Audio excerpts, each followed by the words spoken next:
This is WIUR Radio.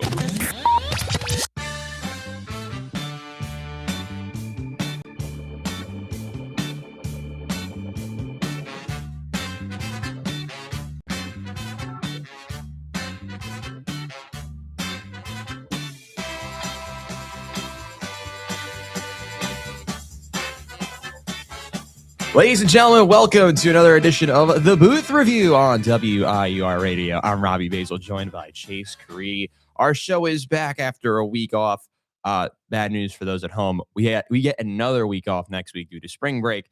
Last week, obviously, we missed due to the MAC tournament, which is what we're going to be starting with in just a moment. Also, coming up on our show today, we review the pool play stage of the World Baseball Classic, including multiple of our picks not even making it to the second round. So, yeah, we apologize for that one if you picked any of them for your bracket. But we will also be talking about NFL free agency and a lot of nonsense happening over there, including Trey Hendrickson going to the Ravens and a bunch of other nonsense, including one of our teams getting significantly older, adding to our incredible amount of veteran presence. All coming up on the Booth Review. But today we begin with Iona basketball. That's where we were last week at the MAC basketball championships. Iona men's basketball falling at the first hurdle in the first round to Sacred Heart. The women's team making a dramatic run to the semifinal, losing in overtime.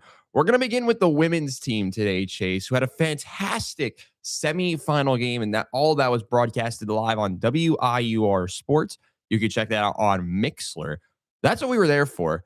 And we had an incredible matchup between Iona and Quinnipiac, a game that went to overtime, Iona falling by just 1 point on a last-second missed shot by Maya Zaccanini. But talk to us a little bit about the run. Like, obviously, they go and beat Siena. Coach Ann Shamiwa were very excited to go and play Quinnipiac, and they probably were Quinnipiac's toughest opponent, not named Fairfield, all season, or even better in that tournament run. So talk to us about that Iona women's team, because they had a fantastic showing in Atlantic City. Yeah, man, and it wasn't just Atlantic City. It was the entire season. I felt that they always played really, really strong. I mean, they ended up with 20 wins on the season, a really great movement forward in the third year of Ann Shamiwa's group.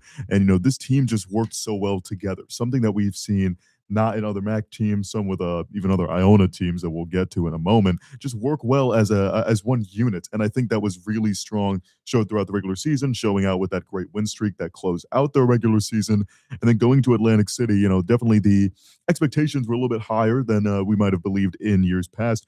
But what they were able to do is they were able to, lock down against Siena, a formidable opponent that we've seen them not fully succeed against in the past. But nevertheless, got the job done. And then in a Quinnipiac matchup where obviously many people before the MAC tournament, even throughout just the regular season, were saying it's Quinnipiac and Fairfield. That's what it's going to end with. And these are the two clear and away best teams. You have a team in Iona that just is so gritty and so, even if they might not match up with the exact talent, they still have so much strengths defensively and, hitting big shots when it matters most to get themselves in a position where it was the closest I think anyone could have imagined against the literal number one seed in this tournament in the Quinnipiac Bobcats. And of course, it is very unfortunate to see how that game closes out. Maya Zaccanini, a nice look, but unfortunately cannot get it to go. And that is what ends your season there. But I don't think there should be any shame in what they were able to accomplish. And I'm really looking forward to see what Ann Shamiwa, even though we'll see a lot of new faces in this team with the roster next season, I think they should definitely be proud of what they're able to do and show the MAC how important Iona women's basketball is for the foreseeable future. I mean, they made a drastic step forward, and that's what you wanted to see. That was the hope going into this MAC tournament. And there was a video that came out on Instagram from Iona Thaki, who played for her national team out in Kosovo. She was one of the MAC basketball analysts this year. And she did the video for previewing the MAC women's basketball tournament. And she said the one team that could really get in the way of Fairfield or Quinnipiac or both was Iona. And she completely nailed it. I mean, the performance in that semifinal game, a couple players I want to highlight from this tournament. What a tournament from Naomi Barnwell. Absolutely. Unbelievable tournament. She's the second leading scorer in both games for Iona, I believe. She had 20 points in 43 minutes on 7 for 12 in that final game with 9 boards. She had 4 assists as well. She was that all-around type of player that Iona needed in a tournament like this. Middleton and Ward had an off first game. Naomi Barnwell and Maya Zaccanini came to the rescue. Middleton has a decent game. Zoe Ward has a great game. Maya Zaccanini, not as hot, but who comes in to save the day? Naomi Barnwell with 20 points. They had players step up when they needed to. Some other teams in that tournament did not have that happen. And Iona got some very good looks in that game. How about the 3-point shooting from Barnwell and Ward combining for all 7 of the Gales made threes in that second game? It was an unbelievable showing from Iona, a team that they needed to do something. They needed to make some noise, and boy, did they. And they should be very proud of the result they were able to get. I mean, I think they would have put up a very competitive fight against Carly Thibault Dudanis's Fairfield women's basketball squad with Lamoureux and Anderson. The two of them would have been I think would have had decent games against Iona, but the way the Gales presented themselves defensively, I think it was very impressive. I think that's what you were going on saying. But Iona fell in the semifinal. They will finish as the 4th best team in MAC women's basketball this season, unfortunately. But we go over to the men's side. Not as much success for Dan Giroux. They fell at the first hurdle to a Sacred Heart team that got healthy and were hitting shots, Chase. I think that might even be an understatement, or not showing enough love, because Sacred Heart played a fantastic game. You have to accept that. Niall Ralph Byer, 26 points, leading the way for the Pioneers. Jan Farrell and Anquan Hill each going for 19 points, including Farrell going for a double-double. I mean, what a performance from Sacred Heart, but it was not the Gales' day on Thursday. They had a couple players get injured in this contest. Obviously, the big injury was Aliu Fall, who left after 5 minutes. Denver England wasn't really able to find that one shot that they needed, and it was just on and off days from multiple stars. But you did see an emergence of a couple of interesting pieces that might go into the transfer portal, might stay. It's a team that was one of the older squads in the MAC, a team that will be losing a lot of pieces in the offseason. But talk to us a little bit about Thursday, because I think a lot of people can agree with this. It just wasn't the Gales' day. Yeah, and I think when we think about this whole season, it just comes down to, it was a roller coaster. There were high highs. I'll never forget, almost like it was yesterday, that first call that I ever made on a WIOR sports broadcast, and it was with, of course, the great Eddie Virgil in the home opener for Iona men's basketball against Hofstra. And in that game, it just felt like a new era was upon us with Giroux's first game and just absolutely all these different players, hitting 3 balls from deep. It just felt like a new order was upon us. And unfortunately, there were many other games throughout the season that kind of deterred that high expectation. We saw some poor play against teams lowly, like a Ryder, like a Niagara, late in the season, that kind of made it unfortunate. Their road home split definitely was not in their favor. They end up at 10-10 in MAC play. And then when it comes down to that final game, it just, wasn't their night in terms of these stars really showing up. Lamine Sabali, we knew going into it, he was a bit injured, not at 100%. And even though, even that be the case, he still had a really strong game, playing 35 minutes and dropping 16 points. C.J. Anthony getting himself 11. Luke Jungers, as we've mentioned time and time again, the only returning player from the Tobin Anderson regime of the year before, able to be the leading scorer for them. Really nice to see him be able to still stroke the 3 ball in that final game. And then, like you said, the emergence of guys like Khalil Badru, who we saw in games past kind of succeed in kind of a more growing role near the end of the season. It's definitely going to be interesting to see whether or not it be with the Gales, how these kind of young guys like Badru can continue to succeed. But again, like you said, it came down to injuries, guys who were already kind of hampered, not playing at 100%, like Lamine Sabali and Denver Anglin, not being able to perform fully to their abilities, and having a guy like Aliu Fall, who we said that time and time again, the problem with this team was the size, and only having that real one guy to defend in the paint and be that kind of big, strong, big man presence just wasn't there, and it really showed in that game. And unfortunately, it ended the season just short. But again, I still have high hopes to see what this team, who will return, who may potentially not. Nevertheless, what Giroux has in store for the season coming up in MAC play. The Gales finished 9th overall in the MAC this season, finishing 18-14, as Chase mentioned, 10-10 in league play. Injuries really hurt them in that game on Thursday. Kosi Akametsu, who almost got injured, left, went to the trainers, came back, and still wasn't 100%. Obviously, they had the injury with Sabali against Merrimack a couple weeks ago. Fall leaving in the early stages of that matchup against Sacred Heart. all that and more, it just didn't prove to be the Gales' night. Khalil Badru, you mentioned him. He had a fantastic last couple weeks of the season. He had a career high night in and night out down the stretch for Iona at a position, at the guard position where they needed someone to step up, and it was Khalil Badru to do so. Badru, 14 points, 3 rebounds in that matchup on 5 for 8 shooting. He also hit a three. I remember when we called that moment, it was me on play-by-play, and it was I was like, Badru for 3. I'm like, he can. Everyone was going nuts about it. But a lot of these guys, it's gonna hurt to see them go. Obviously, guys like CJ, who is one of the biggest stories of the season. Lamine Sabali, it'll hurt to see him go. Junger's the same. There's a couple, of course, Toby Harris, who's a fan favorite. He's the fan favorite of the squad. Also, graduate student in media. We love him here on WIR. We love Toby. There's a bunch of pieces that will be leaving. And there's some pieces that I hope Iona can retain. Obviously, Khalil Badru will be towards the top of that list now because of the rise at the end of this season that no one didn't expect. No one expected Badru because he wasn't playing that much leading up to the final couple weeks of the season. But injuries at guard let Badru kind of come in and shine a little bit for Iona. And that's a player that I think if he doesn't stay with Iona could be very intriguing in the transfer portal if he goes that route. And if he stays at Iona, he's going to be one of the better returning guards because of how much talent could be leaving the conference in the next couple of weeks with the rumors of Joe Gallo leaving for a possible higher job. Jerry McNamara, we know, is going to be in the mix for the Syracuse job. So those two teams might lose a lot of their talent. A Siena team that won the MAC last week, or actually not last week. They won it 3 nights ago. It feels like it was over a week ago, but it was only on Tuesday nights. So there's a couple of programs. Obviously, Quinnipiac could be losing some stars, and the list goes on and on and on. If Iona are able to retain a couple of these star players, I'm looking at Anglin possibly, maybe for a bounce back type of season. Maybe a guy like a Khalil Badru. Aliu Fall you could add to that list. He's a very young forward from Sweden. And obviously they have a couple of guys who are redshirting, a couple of bigs. DeAndre Lindsay, I really like him to be a star for Iona next year at the power forward position.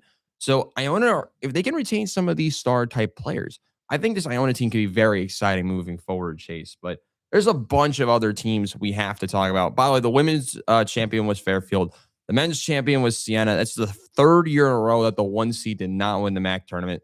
Wow, none of us predicted Merrimack to win it in the first place. So Siena, congratulations to them. And obviously congratulations to Fairfield. Two teams that were very talented and both deserving of a MAC championship. We'll be right back on WIUR. When we return, we talk the World Baseball Classic from our picks here at the desk. And of course, we almost forgot to mention him at the beginning of this show. We'll mention Scoot's picks as well. Maybe Great Britain wasn't the choice, but we'll talk about all that and more when we return on WIR Radio.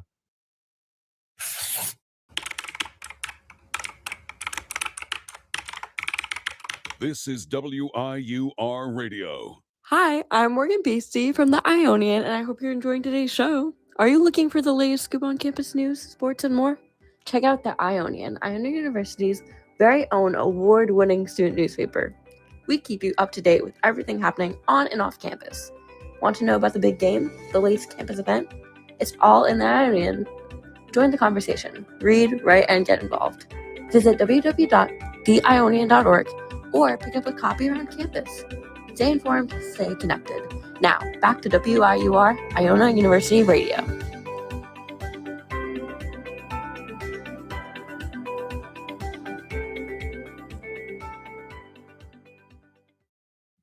Welcome back to the Booth Review on WIUR Radio. I'm Robbie Basil, joined by Chase Caridi and Scoot. He's here at the desk today as well. We should have put him in this chair, I think. I don't think he'd be tall enough to fit in that chair. I think we might have to lower the mic. I don't know if that's possible. Just I don't know how it's possible. We were so bad at these World Baseball Classic picks. Let's go. Let's take a deep dive into what happened over the last, 9 or so to 8 or so days from pool play of the World Baseball Classic. And it started. The drama began in Pool C. We're not going to begin with our picks from Pool C. It opened with Australia against Chinese Taipei. And because, weird things happen, Australia had one good inning, an inning and a half that was good. This guy Perkins, who I've never heard of before, hit a home run. Australia ran away with it 3-0. And then following that, because weird things like to happen, Czechia played a surprisingly close game against Australia. They also got destroyed by South Korea. And then Czechia was essentially eliminated in a span of a day and a half. Moving forward for them, yeah, things didn't get good. They got destroyed by Chinese Taipei, and that was their tournament. But we did see one of the stories of the tournament. We'll talk about this player, Andre Satoria, when we talk about Pool C. But, everything kicked off very weird throughout the tournament. We begin with Pool A, which started naturally. We didn't really talk about the Cubans. They got the fire chains and they got all that. They went out and beat Chase's pick off Panama, which hot start, 3-1. The weirdness continued with Puerto Rico, hosting their group, not sucking.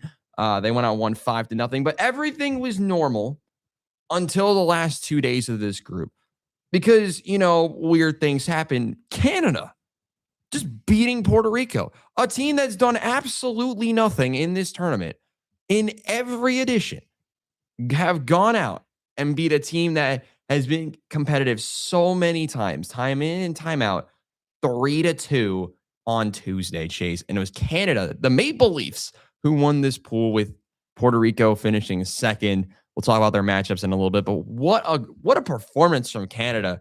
They have obviously the one loss, but what a tournament from them. They've played really well, a lot of good baseball. Their pitching, we kind of desecrated it a little bit on our last show.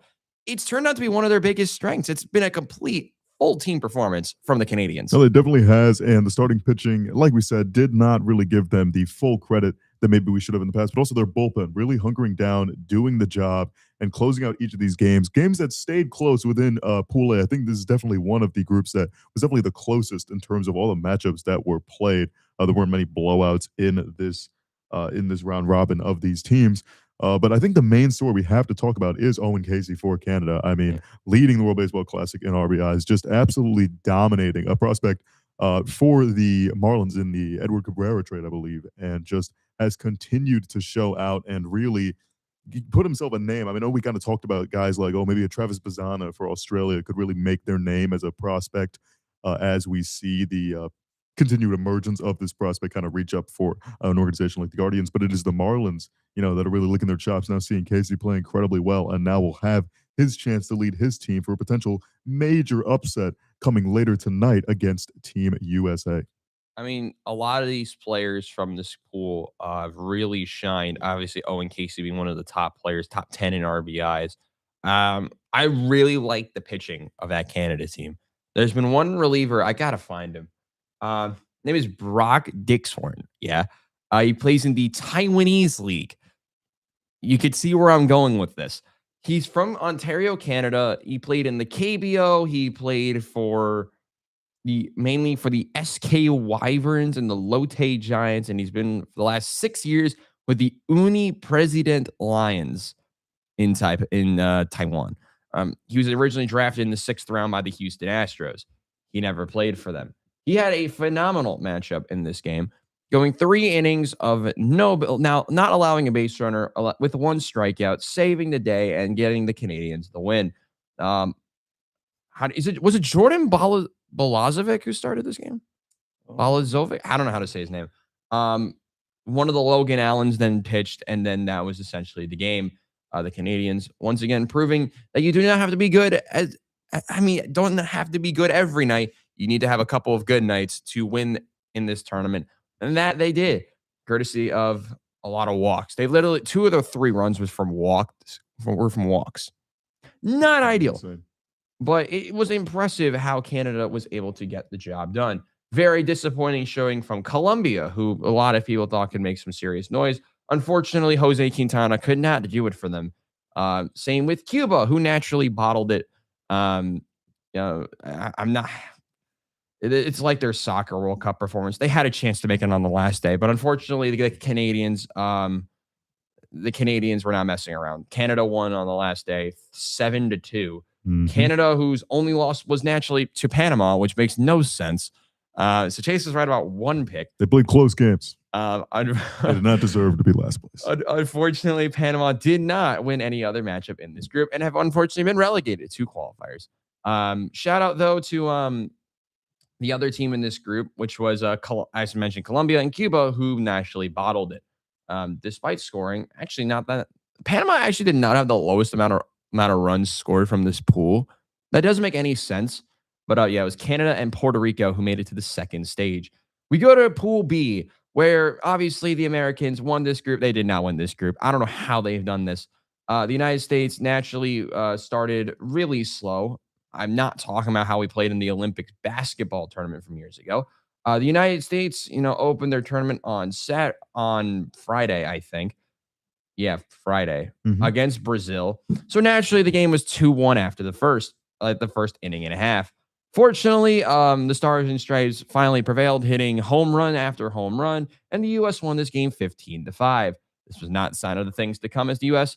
completed the reenactment of the Boston Tea Party, winning 9-1 over the Brits, despite questionable starting pitching off the rip from Tariq Skubal, who naturally only went 3 innings. The game was saved because life is weird, Clay Holmes. Long live the Mets. The Mets won that. The glorified New York Mets saved the day, and they won that game 9-1. Unfortunately, the New York Mets players could not save the day eventually towards the end. The U.S. beat Mexico, but could not beat the Fighting Italians. This is not soccer. We lost to the Italians 8-6, despite being down 8-0 at one point in this game. Scoot, what are your thoughts on that one, buddy? I think we should bring you up to the mic. What are his thoughts? The Italians, known for their incredible cuisine and soccer prowess, went out and beat the U.S. Whoa, buddy, you can't say that. Well, what I think about Team USA, my goodness, get over there. What I think about Team USA is, listen, I think that obviously the talent cannot be denied. Yes. But unfortunately, is the full, care there? Because it was some sloppy ball. It was some unfortunate displays against that team Italy in a game that meant so much, and you had your manager going out and saying that it didn't because he believed they had qualified already.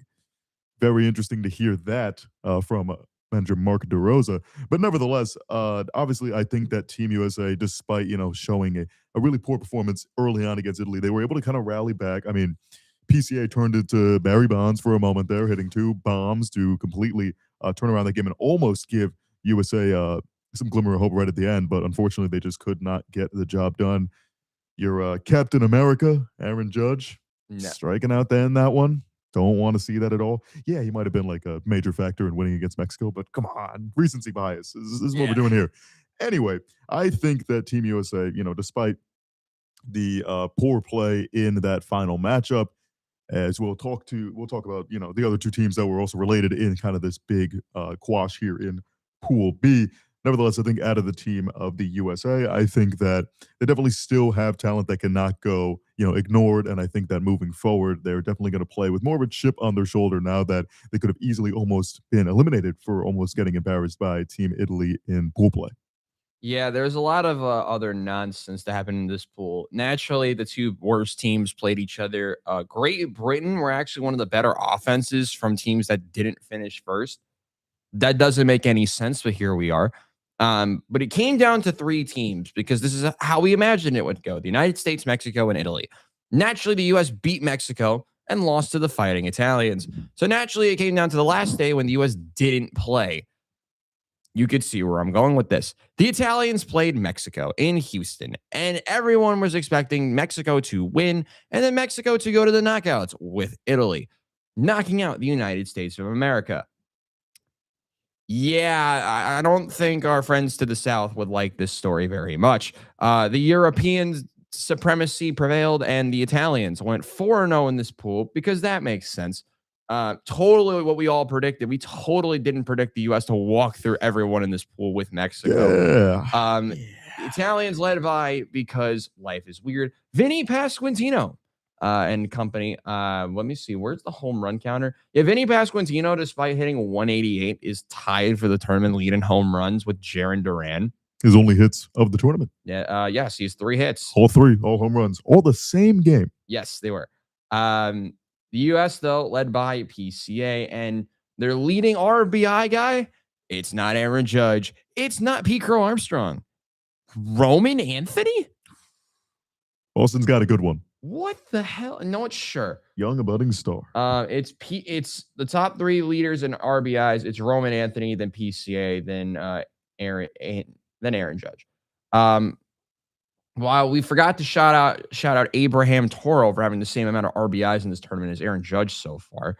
Yeah, our bad. The United States somehow made it into the next stage, despite doing absolutely nothing for 5 innings against the fighting meatballs. But Italy did win this pool. They deserve to win it. Shout out Aaron Nola. You know, I got to say something. Aaron Nola, I don't like you, man, because you play for Philadelphia. But boy, did you save the Stars and Stripes entire tournament. So shout out Aaron Nola. The one time I'll ever do that for you, man. He might have saved me in fantasy baseball a couple years ago. Didn't win me a championship, though, because he did something called got injured.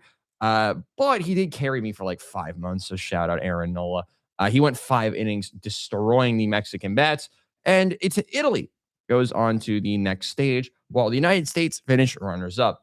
Now we get to talk about my favorite pool of the tournament, Pool C. And this one had, again, a bunch of dramatics for no reason. As mentioned, we talk about Australia, who naturally went out and bottled it after starting the tournament hot. They finished 2-2 because no one could beat Japan. Yeah, Australia, they sold.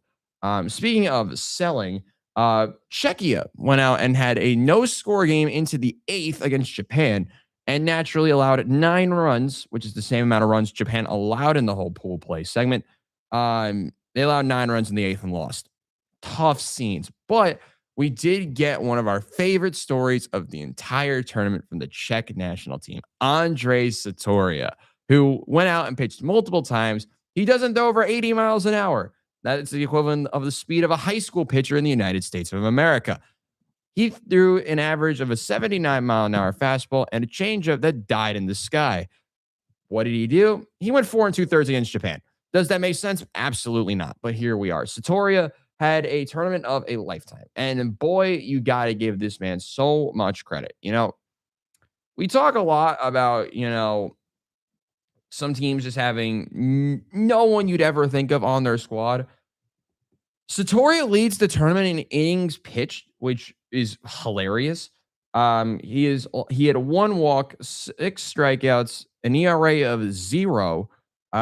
He did not allow a run over 8 1/3 innings pitched multiple times, pitched a great tournament. He pitched against Australia and he pitched against the Japanese. And he went out and had the tournament of a lifetime, and he got a big applause when he walked off the mound in that 5th inning on the final day against Japan. Chase. It was a story to behold, even if the Czechs went 0-4. Yeah, just really, really nice to see that. No matter what the record is, there's so many nice little stories within these teams. Obviously, we talk about the Czech, even like Chinese Taipei, seeing Yu Chang just turn it on every time it comes to the WBC and just being a strong player and seeing how much these wins individually mean to all of these players. It's always just great to see. It continues to just show how much more this WBC is than just an exhibition tournament, just a fun little thing to carry on from spring training into the beginning of the MLB season. It's something that means a lot to the players and also means a lot to the fans, how much these people will get into these games no matter where they are across the world. And just fully recapping on Pool C, again, seeing Japan be one of the 4-0 teams. Again, they show that time and time again, every time this tournament comes around, they are one of the best. And, they find themselves at the mountaintop right now and need to be taken off. And it's going to be interesting to see who may do that. But also a team like Korea in the top 7 in OPS. I mean, I just think that this is a team that, while people were looking at Pool C and said it's Japan and everybody else, we'll see how the rest of it goes. Korea really showed that they are a strong team that I think can definitely make some noise in this tournament as we see pool play come to a close as we reach the potential bracket. Yeah, it came down to the last day because that's how every part of one of these groups go. There was 3 teams trying to vie out for a spot in the knockouts: Korea, Australia, and Taiwan. Because schedules are weird, Chinese Taipei did not play in this part of the segment. So it was down to Korea against Australia. If Korea won this game and scored enough runs, they would go through to the next round. fortunate enough, that's exactly what happened. They win by 5, and South Korea, who had their backs against the wall literally like a day or two before, went out and won and advanced to the next round. It'll be Japan and Korea, who I predicted going to the next round. Did you pick that as well? Japan and Korea, I did. Landon, who was our guest last week, did not pick that because he picked Australia. You know why he's not here? You wonder why he's not here. We now head to Pool D, where my picks are going to get absolutely destroyed, just like the Netherlands pitching staff, which was completely irrelevant. Speaking of irrelevancy, Mark Vientos and Nicaragua got relegated, which tough scenes. But got to give some credit. The Israeli national team, they went out and beat the Netherlands. By the way, the Netherlands' only win was on a walk-off 3-run home run from Ozzy Albies. Those are 3 of the 9 runs they scored in the whole tournament. Sure. Makes perfect sense. But yeah, pitching went to absolute, went down the toilet, and the Netherlands just did nothing.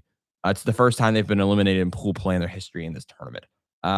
Speaking of that not happening, of teams that did not happen to, how about the party vibes from the Dominican? I love this team. You know, they bring every bit of joy, excitement, and everything else that you'd want in this tournament. And I absolutely love it. If the U.S. don't win it, this is the team I want to win it because they bring the vibes. You saw the party at Marlins Park, or now Lone Depot Park. It was immaculate. And they played an incredible game to decide this pool a couple of days ago. And it was naturally the Dominican beating Venezuela, though it was a very close game in the end. The Dominican winning this pool, going 4-0, Venezuela going 3-1, and the rest of it going pretty much as you predicted, with Venezuela finishing second. What a group stage, though, from the Dominican Republic, scoring a tournament high 41 runs in 4 games. That is scary. Yeah, I mean, when it comes down to these two teams, I think when we were kind of predicting it, I also thought and saw Venezuela as this is a team that, you know, while the DR showed all the firepower and showed all the stardom and, you know, really showed it throughout the tournament, Venezuela was right there with them the entire time. While the numbers might not have been as high, while they not have been as, you know, mind-shattering in terms of the production that they were able to get, this is a really tough team full of absolute all-stars. I mean, Ronald Acuna, the Contreras brothers, all coming together, doing a great job. Jackson Churio showing off. All these different players doing a really good job. The pitching, I think, is the stark difference between these two teams. And even still, they made it such a close game right at the end. It was up to good old Salvi Perez having a chance to potentially tie it for Venezuela against the DR, but unfortunately got into a double play and concluded the pool play on that, with the DR getting to the first place spot in Pool D. But nevertheless, these are 2 incredibly fun teams, and I think that they could go very far in this tournament. Just based on how they played each other and just how they played throughout the pool play. They can, I believe, meet up in the semifinals. But let's look at our quarterfinal matchups. It tips off tonight, which naturally, with this, we open with a very weird matchup to start off the knockout stage. We got South Korea, taking on the DR. That's a very 2 completely different styles of baseball. Fundamentals and all against the flair and bat flips of the Dominican. Actually, it's the battle of the bat flips. I actually am very excited about that. And then the nightcap, it's the battle for North America. Again, a rematch of, if you know hockey, this is a rematch of the gold medal game from the men's hockey final. And if you remember how that was it the women's as well? Women's, yes. Yes, it's a battle of both hockey finals from the Olympic Games just 1 month ago. It's the United States of America against Canada. Tomorrow, we get a lot of more weird things. We got Puerto Rico taking on the Fighting Italians. That's a very weird matchup, actually. I kind of like that. And then we conclude at 9 o'clock with a battle of 2 teams that actually backed themselves to possibly win the whole thing. It's the Shohei Ohtani-led Japanese against the Venezuelans, led by a handful of players that you can mention on a daily basis. Let's pick every matchup. So let's pull up the bracket here. So, by the way, some other players we just want to give a shout out to for no reason. Boo Young Moon led the I definitely butchered that. Sorry, South Korea. He led the tournament in RBIs in the pool play stage with 11. Shout out Fernando Tatis and Luis Arias. Arias hit, like, I thought was going to do nothing. He's hit 500 in this tournament. Can he do this in the majors, please? Absolutely not. Vlad Guerrero was 4th. That doesn't make any sense. He's also hitting 500. What the heck is this offense? So I want to give a shout out to Stuart Fairchild of Chinese Taipei. We're finishing top 5 in RBIs with Masataka Yoshida, Alec Thomas, and naturally Shohei Otani and Roman Anthony. Yes, we have to look at our brackets. So we will begin our bracket predictions with Pool C runners-up Korea taking on Pool D winners the Dominican Republic, and then the U.S. taking on Canada. Chase, what are your predictions for that left side of the bracket quarterfinal stage matchups? Yeah, no, I think these are going to be really fun matchups. But I think it is going to be predictable in the sense, just to start out these quarters, I see, the DR obviously are by far and away, I think, now that we've seen how US has played, not looking at things on paper anymore, I think the Dominican Republic are clearly the number one in terms of talent, in terms of working together as a cohesive unit. And I think they're going to take care of Korea in this first matchup, despite saying how Korea, can definitely make things definitely shift and move with how well they have played. But I still have the DR taking it there. And then in the second matchup on this side, again, like we said, rematch of the gold medal game. And I think we will see a very similar result, despite Owen Casey and the Canada team being really strong offensively and having a pitching staff that can kind of stymie out some of the higher offenses in this tournament. I think the U.S. just simply, based on talent alone, can't go out in the quarterfinals. I think they are going to at least advance far enough to the semis where we will see a matchup that many people will be awaiting for the later of this tournament. Yeah, the pitching matchup for U.S. Canada, we have Logan Webb against Mike Soroka. That's a very weird pitch. That's a good pitching matchup if this was 2021. On the flip side, South Korea going with Hyunjin Ryu. Legend. Against Christopher Sanchez. So the battle of the lefties, a lot of MLB players, all 4 players currently in Major League Baseball in the rotations. I want to check the rest of them. Tomorrow we got Seth Lugo of Puerto Rico. Of course, naturally. He actually pitched in the final of 2 tournaments ago and blew it, taking on a player to be determined. And for Venezuela and Japan, it's Yoshinobu Yamamoto, who's leaving right after the tournament end, after this game, I believe, taking on Ranger Suarez. So, yeah, a lot of stars pitching in this part of the tournament, as expected. So, my picks, though, I'm going to keep it the same as Chase. I like that Dominican team. Their offense is going to power through South Korea. And then the United States, you mentioned the chip on their shoulder. I think they're really going to have to, nothing's going to be easy for them. I think Canada will give them a good run, a good showing. I think it's going to be a 1-run game in the end, like a 6-5, 7-6 type of game. It's going to be fun. It's going to be exciting tonight. I'm very pumped to see how that matchup goes in Houston. But I do have the United States of America moving on to take on the Dominican Republic in the semifinal. But on the right side, this is where it gets a little bit more funky. Obviously, Puerto Rico against Italy, Venezuela, Japan. I'll pick these matchups first. I'm going to go with Italy upsetting Puerto Rico. I'm not sure who the Italian starter is going to be. I know starting pitching depth has been a problem for teams like Italy in the past in this stage of the competition. But Puerto Rico have not been able to put it all together. And I think going into Houston, a place where Italy has been able to play the entire tournament, their offense led by 188 hitting Vinny Pasquantino makes perfect sense.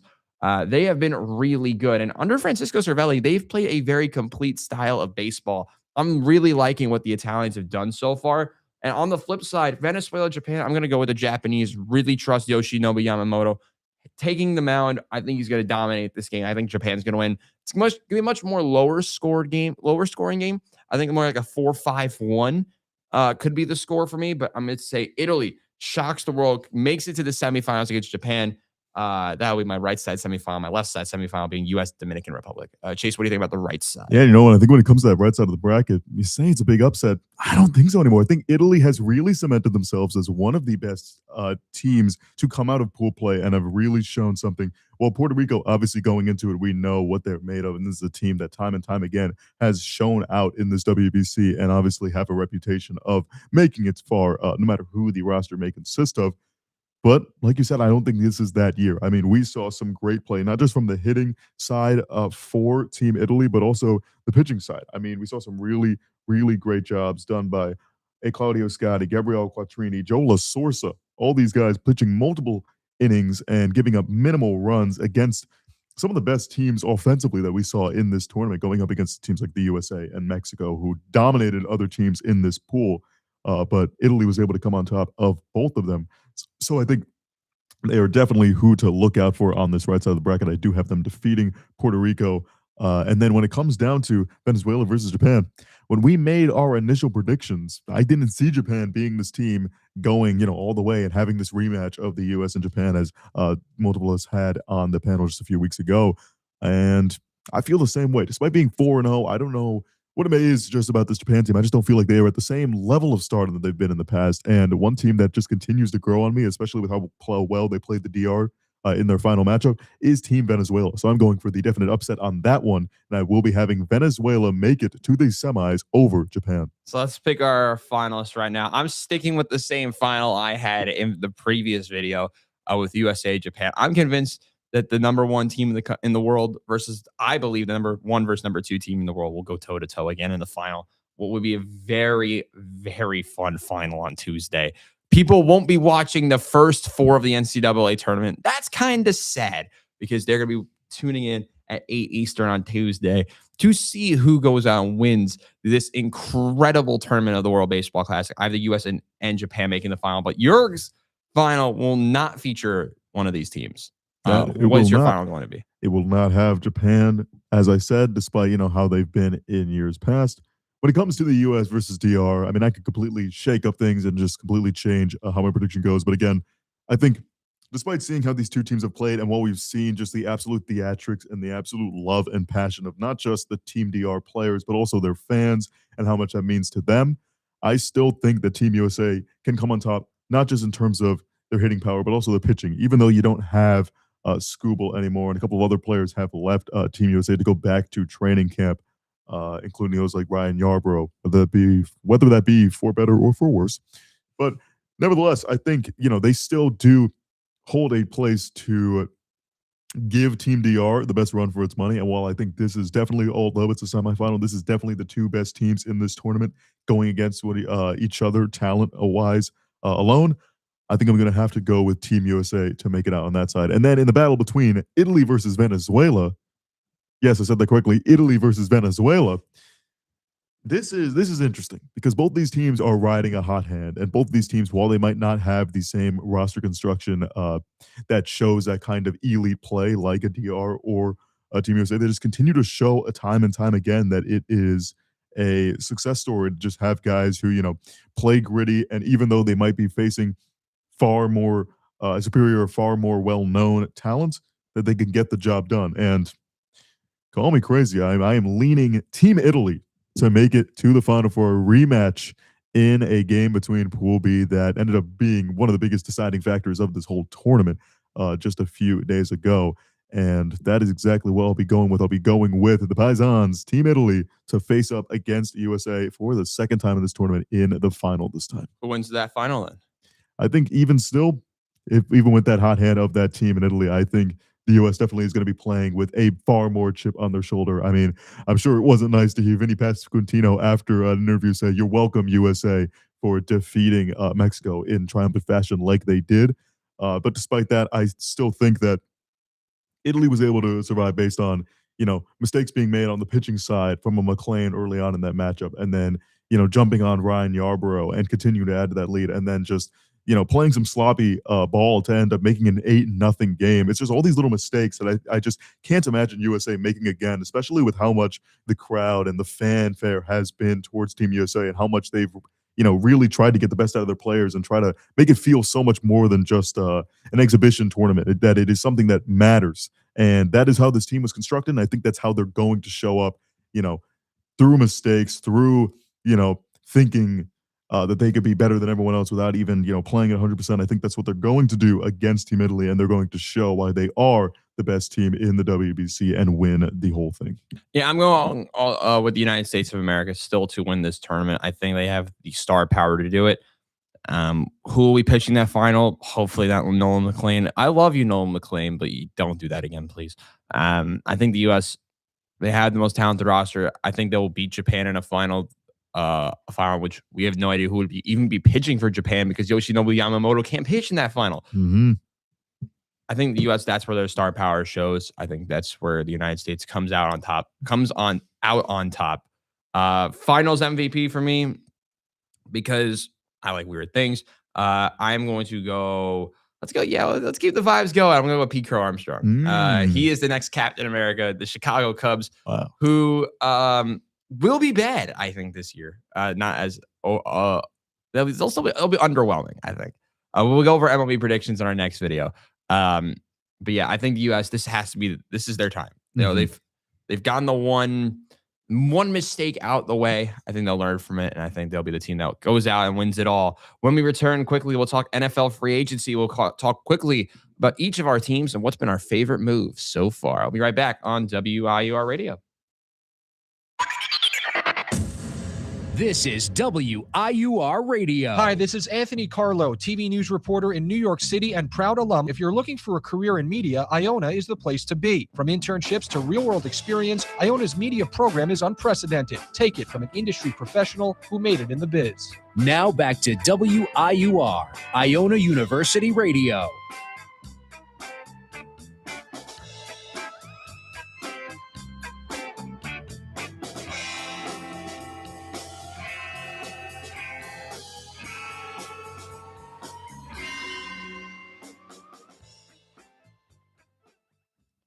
Welcome back to the Booth Review. I'm Robbie Basil, joined by Scoot and Chase Curry. A lot going on here as NFL free agency continues to unleash very weird things, including the Dolphins signing players that we've never heard of before. That's happened for 2 straight days now. But let's focus on, first off, our teams. We'll quickly break down what our teams have done in free agency so far. We'll begin with the Buffalo Bills because they've actually done probably the most notable move so far. Yeah, and they've also made moves you could count on one hand because there's not that many. Nevertheless, you know, their offseason started before free agency was fully in effect with a trade for DJ Moore. And, you know, we've been having conversations. If you want to watch our good friend Landon Popovic's show on Monday. We had to mention this. The Bills made a move, and they actually made a move for a wide receiver. This is true. This is huge. This is bigger than Cincinnati making moves for defense, which they did this offseason. So good for them on that. But nevertheless, the DJ Moore trade, we discussed it on a previous show earlier this week. Empire State Sports, make sure to watch it on Mondays at 3. Our good friend Landon Popovic was very gracious on letting us on the show to discuss NFL free agency in that first day. And a lot has happened since then, especially for the Buffalo Bills. They add that wide receiver in DJ Moore. That despite the draft compensation, I still think that is a net positive move. You're allowing Josh Allen to get a very reliable target, one that he hasn't had since Stephon Diggs in the early 2020s. And I think that is definitely going to create great things for the offense now fully controlled by Joe Brady and not with any leaning heads over like a Sean McDermott trying to control the whole team. You really allow this offensive identity to happen, and you get a guy who's familiar with the Brady scheme, having his best seasons with Joe Brady as an OC in Carolina. And besides that, you know, they make their first move. It was D. Alford, who is a nickel corner from the Atlanta Falcons, who secondary was good last year. Has different, he was a very strong player in the nickel position. They had to trade, they trade Teron Johnson just because of, the scheme fit not matching with Sean McDermott, now going to a Jim Leonard defense more similar to what we've seen from the Broncos in the last season. And then the real big move that needs to be addressed is Bradley Chubb getting signed from the Dolphins. And while initially we could say, they spent good money. They made a big move for a premier notable name on the defensive side of the ball. I turn to you and say, well, we said the same thing about Von Miller. Well, we said the same thing about Joey Bosa. Notable name doesn't exactly mean he's going to be great talent on the team. And while I do think that I have higher hopes for a Bradley Chubb than a Joey Bosa and a Von Miller in years past, I feel like those players were a little bit more past their prime than Chubb currently is. So I think he could definitely still be a linchpin in this new look Jim Leonard defense. And then, one of the most notable moves that I saw, at least, that kind of made me a little bit, CJ Gardner-Johnson. Oh yeah, getting signed by the Buffalo Bills. And that just makes it's the biggest feeling of the Sean McDermott era is over, because these are guys, they play by the book. They're meant on tackling. They're meant on just, doing the best things that they can in a scheme for Sean McDermott. That is not what CJ Gardner-Johnson is. He is a ball hawk. He's going to miss some tackles. He's going to play selfish ball. Yes. And I kind of can't hate that. That is something new for this defense. I wanted him on the Jets. Dang it. So much more passion. And I saw a tweet the other day that really made me laugh. It said, well, the Buffalo Bills are just stacking up the best trash talkers in the NFL with Josh Allen on offense and CJ GJ on defense. I mean, it's just such a different, culture move that I think, if you're gonna try to create this team that is different and not try to just repeat the same things. I mean, if it, nothing changes if nothing changes. This is something that's different as well with the other moves that they've made in this offseason. So while it has been minimal because the Bills don't have much money, nevertheless, I think that they have made moves that make me a little bit more optimistic of this new Joe Brady era, despite it, starting off a little awkward to begin. Moving over to the Jets, we had not a lot of players on the team. We had the same amount of hope as the Raiders. Unfortunately, we did not have as much success in free agency as the Raiders. We didn't sign Tyler Linderbaum or trade a player, then get him back because of injuries, or get a receiver, which we really need still. What have we done so far? Well, we lost Elijah Vera Tucker, injury-prone big body self. We love Elijah Vera Tucker on this show. Unfortunately, he is gone to the Patriots, so he's committed treason, just like both of us. Just like the Patriots before him. Just like many Patriots before him, he's committed treason. I'm looking at you, Darrelle Revis. Continuing that theme of losing players, before free agency started, we traded Jermaine Johnson. Sure, we talked about that last time, though. But we did get some good pieces. If this was 2017. A little bit before that, but yeah.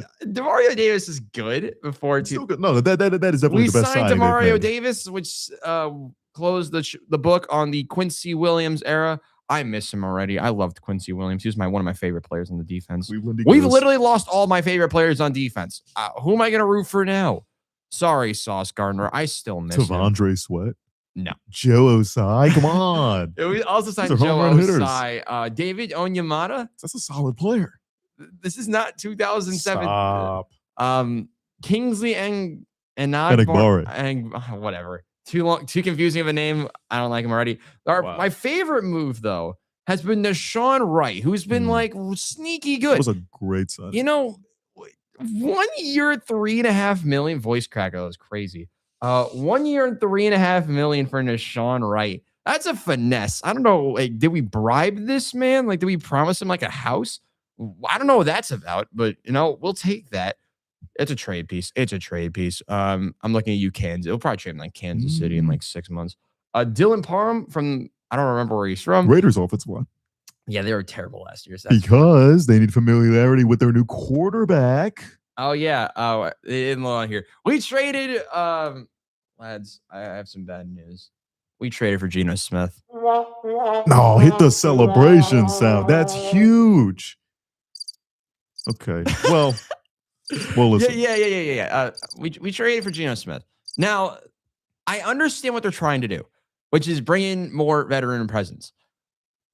I also understand that we're trying to tank again, which I'm not ready for. I'm not mentally ready for that. For every year that I've been in this school, for us to have hope initially and then just throw it away, like Virginia throwing in their championship hopes away against Furman in that NCAA tournament. But if you know, you know, by the way.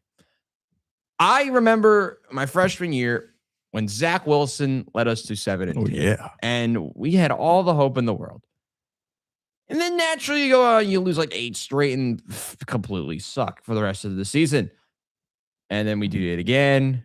And then we tank, lose Zach Wilson, have a terrible Aaron Rodgers towards his Achilles. Then last year happened. And then we have Brady Cook. We have the worst defense of all time for points allowed in a month. Yeah. Shout out Bam Adebayo for scoring more points than the Jets scored so far in 2026. I don't even know how many points that would be, but I know it's not 83. Probably not. Yep. So, yeah, the Jets, underwhelming start to free agency. Best signing, Deshaun Wright. Biggest piece lost, Elijah Vera Tucker, obviously. We did tag Breece Hall. I feel terrible for him. He's in the equivalent of a prison. We're not extending him. I'm not going to have any false hope about that. Well, we can trade on draft night. Can we sign for $16 million a year just to not piss him off? That would piss off the rest of the team. But the Jets still have over $37 million in cap space. Please sign a damn wide receiver. I don't want to. I mean, we lost John Mechie. We lost. We still have Adonai Mitchell. I don't like that. Juwan Jennings. We're not going to get Juwan. Still there. He is still there. Stephon Diggs. No. You want to tackle that one? No, I don't think we legally can. Deebo Samuel, we talked about before the show. Deebo Samuel, to give him his credit, still has some flashes. But it just in Washington was not the fit. And he is still on, getting close to the wrong side of 30. So you do not want to see that be your big move. Let's take a look at I almost forgot because he was so irrelevant. We traded for Minka Fitzpatrick. Huzzah. And extended him. And we extended him to less money than I thought we would, which is actually that's our best move of the season so far. That's our best move, getting Minka Fitzpatrick. Okay, so let's look at what is our favorite move of the offseason so far? Now, there's a couple teams I wish I could highlight, but we don't have time for that. So who have I liked so far during this offseason? I got one. You got one. Who do you got? Well, I've got two moves made by the same team, and that is the Carolina Panthers getting both Jalen Phillips and Devin Lloyd. For Jalen Phillips, though.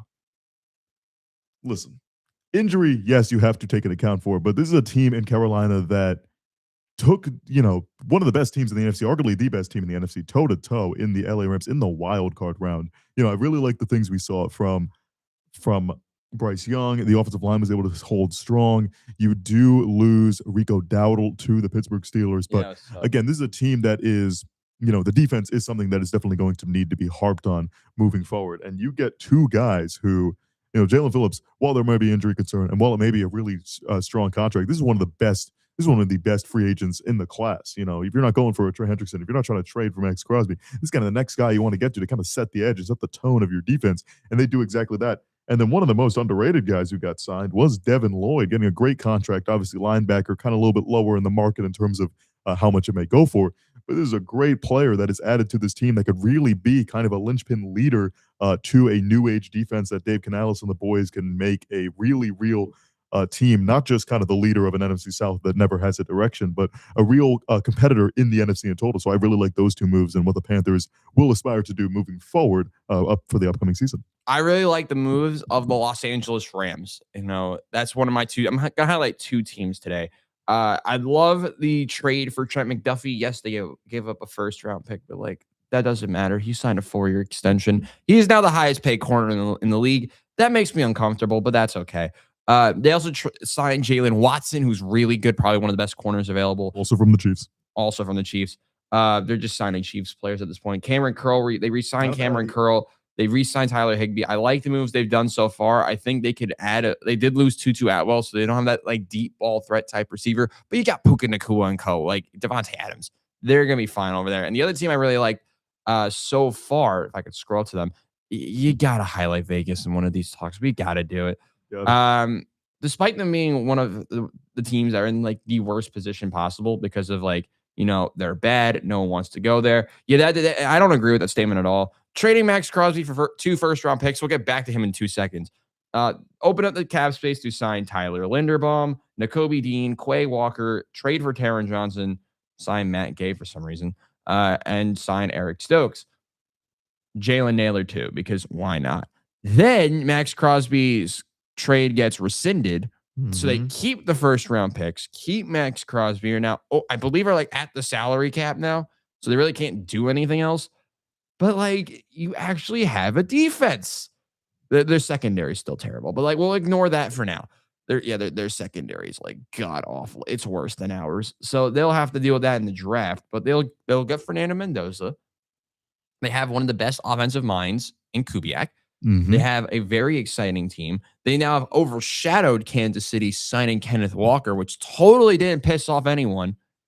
Yeah, we watched that all go down. Or it also overshadowed the terrible move of Alec Pierce getting $29 million a season. Yeah, that's not even the worst contract that the Colts gave out this season. Yeah, they re-signed Daniel Jones for $44 million a year.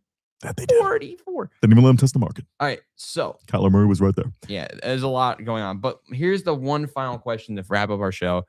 Who has been one of the biggest losers of free agency so far? There's a lot of teams that you could highlight for this one. I'm gonna go. I mean, if Tariq Woolen didn't sign with the Eagles, I would have said the Eagles because all they did was re-sign Jordan Davis up until that point. But I'm not gonna go with them. I think Detroit should have done more. That's one team I've really backed myself to say. They traded for Juice Scruggs, who was part of that terrible Texans offensive line, And their only other notable move is sign Isaiah Pacheco for $1.81 million for 1 year. Mhm. That's the only notable move they've done. They re-signed Rocky Sin. Wow. Yeah, they've done nothing else. So very underwhelming. Green Bay, same move that they did trade for Zaire Franklin. So that's something. And they re-signed multiple players. So that's fine for me. But yeah, Detroit have been terrible. Seattle obviously lost a lot of pieces, but yeah, it's gotta be the Lions so far for me. Yeah, I think it is a popular pick, but I'm going to go with the LA Chargers. I just think offensive line wise, you didn't do too much to really build on this. I know that you're trying to get guys in with the Mike McDaniel kind of scheme. Got guys like Charlie Kolar from the Ravens, a nice blocking tight end, and Alec Ingold. Obviously one of the best premier fullbacks in the league. But nevertheless, I understand that what McDaniel's trying to do with this Herbert-led offense and trying to allow for more RPO and trying to get some more movement pre-snap. But even still, I just think that what you got to harp down is most is just in the trenches. What's most important is keeping your guys standing up, because this is a Chargers team that had all the talent in the world and then really diminished it with all the injuries. So getting insurance on those tackles and getting guards to begin with after losing a guy like Zion Johnson, it's definitely something that I'm keeping a note on for the Chargers. And obviously, if you're when you're in the division of the AFC West, the Raiders are kind of just mogging everybody in terms of the moves. Final thoughts on the AFC North has been a little bit of a mess in this free agency window. They're making moves. The two teams we'll highlight here, the Ravens and the Bengals. Baltimore losing Max Crosby, but they will make a move to get Trey Hendrickson, and then Trey Hendrickson just leaving the Bengals to go to the Ravens. Mm-hmm. What are your thoughts on those two teams? Because they're in a very interesting position. Listen, I think the Ravens, they masterfully kind of handled this. Eric DeCosta, he may say things about, it's such a shame that we were unable to get, it makes me sick to my stomach. I didn't get Max Crosby. And then I wanted Hendrickson and Crosby on that line. Which is insane, by the way. I do not believe him. I do not think they were willing to do that. And I think they saw the market for Hendrickson be lower and said, we rescind this trade, have some physical issues with Max Crosby, and then move forward with getting Hendrickson for cheaper and still one of the premier edge rushers on the market. That's a great job by them. And while they were able to make that move, and while that both hurts the Raiders and the Bengals losing that kind of player, they still did make some interesting moves on the defense. Getting a guy like Brian Cook, a nice, known commodity in the Chiefs. Now you get hovering over in the safety position, and then getting a guy like Boye Mafe coming off of that dark side Seattle defense. I think that's a really nice signing for them. And while since he may have a lot of issues in terms of offensive line and defense in general, I think they're doing a good job slowly building pieces around what can be a real united front. And I hope to see the Bengals again be right back in AFC North contention this upcoming season. Yeah, I'm worried about Cincinnati. Obviously they have the great wide receiver talents. Obviously they have the quarterback. They have a good running back as well. But the defensively, they're a disaster. They're a disaster on defense. You open up all the seas. You can. Their defense is the equivalent of the Pacific Ocean. It's irrelevant. So there's nothing there. There's nothing on that defense for Cincinnati anymore. So I'm very worried about them defensively. Their offensive line, bad. Their defensive line, horrific. Secondary, irrelevant. Safeties, terrible. Linebackers, they're actually not that terrible, but they're still pretty bad. So Bengals, I'm a little bit worried about. Baltimore, weird. I'm very perplexed on what they're trying to do. Can they sign a receiver? Can they sign Stephon Diggs? I think they only sign washed receivers. So Stephon Diggs would kind of fit. Yeah, I know. It'll be very interesting to see what the Ravens and what the Bengals and what all the other 30 NFL teams do over the course of free agency as it continues here this afternoon. But that is where today's show will end. That'll be the end of today's edition of the Booth Review. For Chase Creedy and Scoot, I'm Robbie Basil saying so long here on WIUR Radio. We won't be here next week. We'll see you boys in 2 weeks on Friday here on WIUR, the Iona University Radio Network. Live from New York, this is